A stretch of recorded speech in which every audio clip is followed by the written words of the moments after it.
Full disclosure, this is the second time I'm filming this video. The first time, the speaker decided to come unplugged from the camera, the mic. The first time I did it, the mic decided it wanted to be unplugged from the camera, and all of my audio sounded like this. Yep. Load of nastiness. Hey guys, welcome to this episode of Just Brilliant. So one of you guys commented on the last video I made, which was K-Tar Part 3. Someone named like Lawnmower Productions. Yeah, it was Lawnmower Productions. That is an interesting name, I will say that. But what's in a name? Is that Shakespeare? Anyway, he commented and said he subbed to me, so I went and looked up his channel. Because you guys might not realize, but pretty much everyone who comments on any of my videos, I am for some reason curious to see who you are. So I'll go check out your channels if you have a channel. And a lot of times I'll subscribe to you if you're building stuff similar to me. And I don't know, I love seeing what other people do to get ideas and inspiration, and just kind of my reason for having this channel, and in particular this Just Brilliant series, is because I love to get ideas from you guys, and I want you guys to be able to get ideas from me, and all of us to be able to get ideas together in this wonderful YouTube land. That sounded really stupid. By the way, if you have an idea, something you think I should talk about here on Just Brilliant, please hit me up at justbrilliant.jake@gmail.com, and your idea will get into the next Just Brilliant. What was I talking about? Yes, lawnmower blade person. I looked at these guys' channel, link down there, and they had this video on how to make a shovel into a buckler. Like, they took the shovel head, you know, and cut it off. And it's about the right size for a buckler, which never crossed my mind before, and it's hardened steel, and they bolted a handle onto the back of it, which I think they made out of rebar, and it was like this shovel buckler, and I just think that's cool. I don't know, that's just cool to me. It's super simple and easy and just brilliant.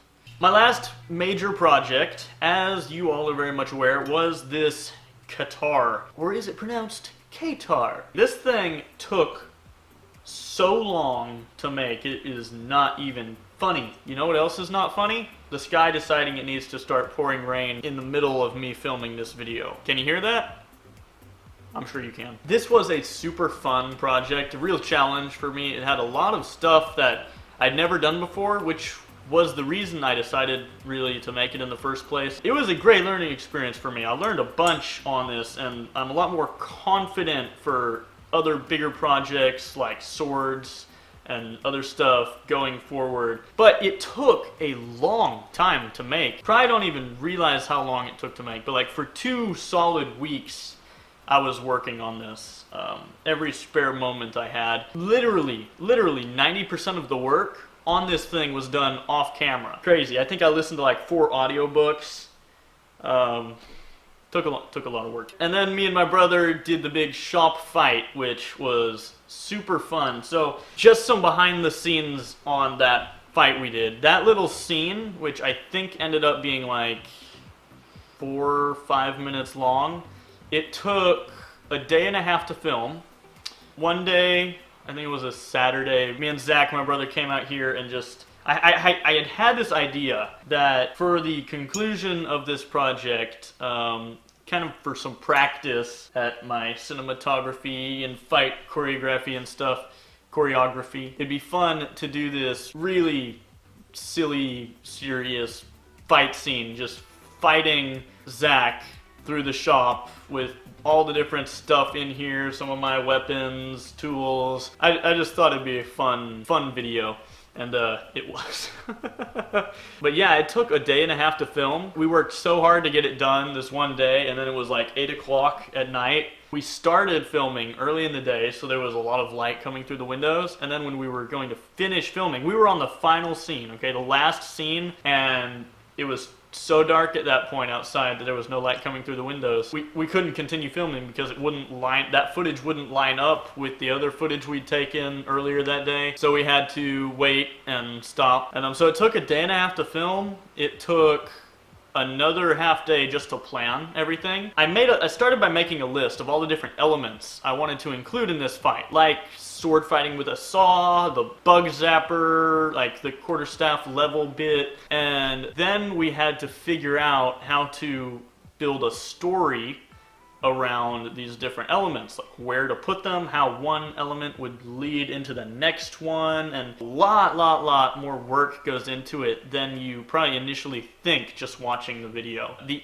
editing of just that little fight sequence in that video took me 3 days. Just the fight, the 4 or 5 minute fight. Most of that time was putting in sound effects. Pretty much every hit in that fight, most of them had a sound effect added to make it sound more interesting. You can't really tell watching the video that there's sound effects added, but if you were to watch it without the sound effects, it would be so lame. Yeah, so that was a lot of fun. The finished video is hilarious and it was a lot of fun.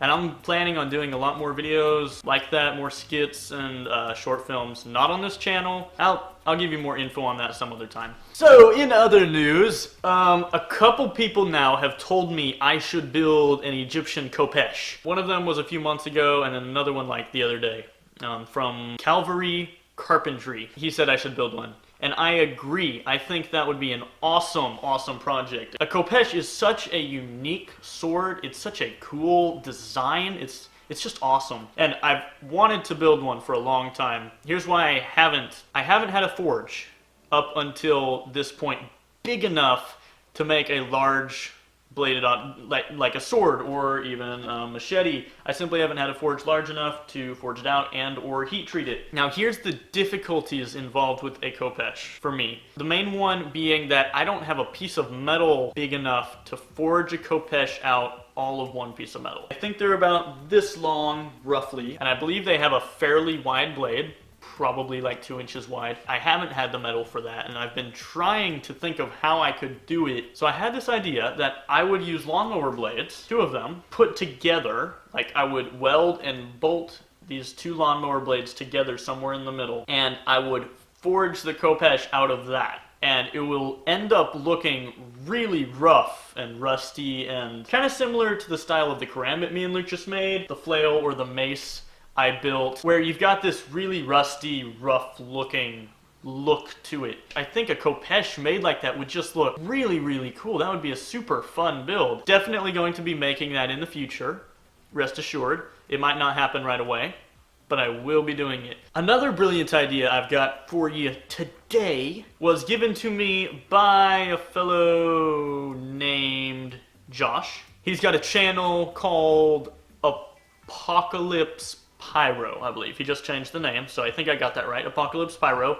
Link right here and down there. He said I should try to make some armor out of one of those big plastic, like 50-gallon drums. As fortune would have it, we have 2 of those that are useless now because they've got some holes in it, so they can't hold water anymore. So I believe I would not get in trouble for stealing them. Now you might be thinking, armor out of a plastic, basically that's armor made of plastic. Is that a good idea? How is that smart? Like, is that tough enough? Well, here's the thing. The problem with all metal armor, all steel armor, the problem's with weight. Metal armor gets very heavy, very fast. Constantly through the ages of history, you have this compromise between impenetrability of their armor and the heaviness of it. It was always a question of how much armor should I wear so that I will remain relatively protected while also being able to move. That was the compromise you had to make. I think a great example of the compromise between weight and protectedness is in today's military. Our militaries today don't wear much armor. Even though we have the technology and the ability today to produce suits of bullet-stopping armor, pretty much, people aren't even trying to produce it because no one would use it. Efficiency, being able to move quickly, and having, freedom of motion is much more important to today's military. They found this compromise between weight and ease of movement and protectedness. Now, so here's the cool thing about plastic armor. Obviously, as you know, plastic is relatively speaking extremely lightweight. You compare it to metal, it's so lightweight, unless you're talking aluminum or titanium. Plastic is inexpensive, it's lightweight, and it's fairly good at stopping bladed weapons, impact weapons, etc. Police riot shields and face masks are made out of some sort of plastic. Think about that for a minute. That's cool. You can actually buy the same material that the cops use in their riot shields and face mask things. You can actually buy that online. I don't think it was that pricey. I mean, it was kind of expensive, but not like ridiculous. Just something to keep in the back of your mind. But this barrel material is actually fairly solid. It's fairly strong against blades. You'd be surprised at how well some plastics can turn blades, okay? It is hard to chop through thick plastic like is on those barrels. And I'll go ahead and show you.